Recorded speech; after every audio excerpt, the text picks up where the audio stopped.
ಬರ ನಿರ್ವಹಣೆಗೆ ಇನ್ನೊಂದು ನಿಮ್ಗೆ ಹೇಳ್ತೀನಿ. ಈಗಾಗಲೇ ನಮ್ಮ ಮಾವು ಬೆಳೆದಂಥವ್ರಿಗೆ ನಾನು ಈಗಾಗಲೇ ಕೇಂದ್ರ ಸರ್ಕಾರಕ್ಕೆ ಪತ್ರ ಕೂಡ ಹಿಂದೆ ಬರೆದಿದ್ದೆ.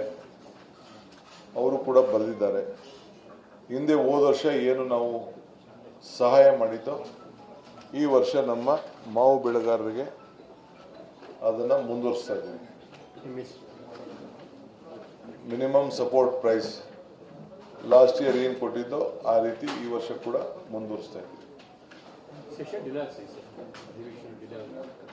ಇಲ್ಲ, ಅಧಿವೇಶನ ನೋಡೋಣ, ಈಗ ಕ್ಯಾಬಿನೆಟ್ ತೀರ್ಮಾನ ಮಾಡ್ತೀವಿ.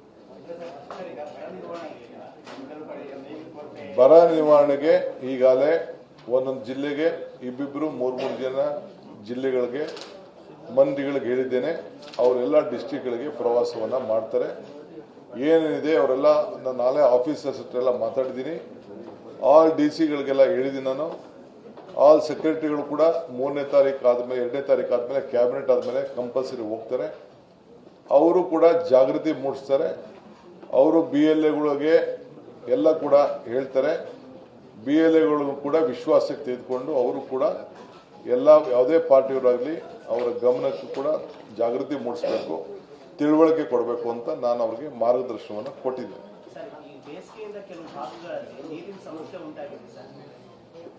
ಸಾಕಷ್ಟು ಹಣವನ್ನು ನೀರಿಗೋಸ್ಕರ ಜಿಲ್ಲಾಧಿಕಾರಿಗಳ ಕೈಗೆ ಕೊಟ್ಟಿದ್ದೇವೆ. ಏನೇಳಿ ಅದಾದ್ಮೇಲೆ ಮಾತಾಡೋಣ, ಈಗ ಬೇಡ. ಫಸ್ಟು ಮಳೆ ಉಳಿಸೋಣ.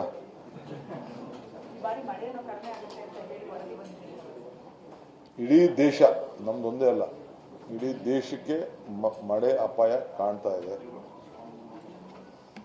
ಸರ್ಕಾರ ಈ ಸ್ಪೀಡಲ್ಲಿ ಇದೆ, ಇನ್ನು 2 ವರ್ಷ ಅದೇ ಸ್ಪೀಡಲ್ಲಿ ಇದೆ ಸರ್. ತಿಂಡಿ ಹೆಂಗಿದೆ, ಚೆನ್ನಾಗಿದೆಯಾ? ಈ ಸ್ಪೀಡ್ ಕಂಟಿನ್ಯೂ ಆಗುತ್ತೆ.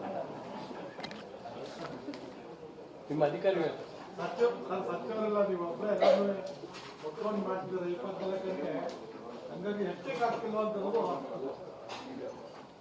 ನೋಡಪ್ಪ. ಆಲ್ ಮಿನಿಸ್ಟರ್ಸ್ ಒಬ್ಬೊಬ್ಬರಿಗೆ 2-3 ಜಿಲ್ಲೆ ವಹಿಸಿದ್ದೀನಿ.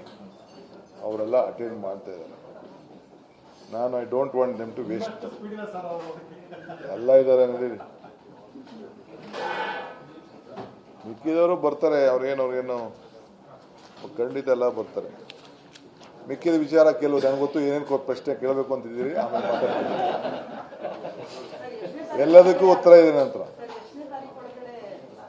ಎಲ್ಲರಿಗೂ ಉತ್ತರ ಇದೆ. ಇವತ್ತು ಬೆಳಗ್ಗೆ ನಡೆದ ಮೀಟಿಂಗು ಉತ್ತರ ಇದೆ, ನಾಳೆ ನಡೆಯುವ ಮೀಟಿಂಗು ಉತ್ತರ ಇದೆ.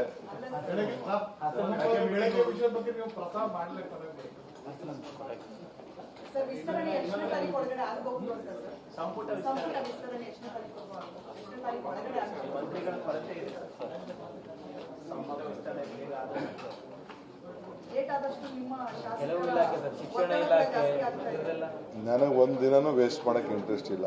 ಅದಕ್ಕೆಲ್ಲ ಕಾಲ ಕಾಯ್ತಾ ಇದ್ದೀನಿ. ಅಧಿವೇಶನ ಆಗಲೇಬೇಕು.